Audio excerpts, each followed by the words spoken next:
কথা কৈ কৈছা আৰু তেনেকা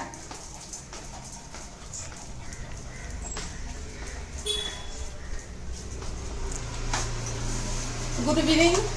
গাইজ আজি এটা বস্তু দেখাওঁ চোৱা মই আজি অকণ বজাৰলৈ গৈছিলোঁ আজি ইয়াত বতা চৰাই কণী পালোঁ এয়া আনিছোঁ 12টা আনিছোঁ পাৰ পিচকৈ 5 টকাকৈ লৈছে পাৰ পিচ এয়া চোৱা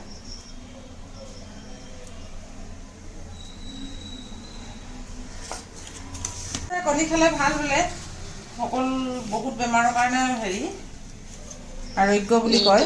তাৰ সেইবাবে আনিছোঁ আজি কেইটামান খাই চাওঁ আগতে খাইছিলোঁ অসমত থাকোঁতে কিন্তু ইয়াত বেংগলোৰত অহাৰ পৰা খোৱা নাই খোৱাও নাছিলোঁ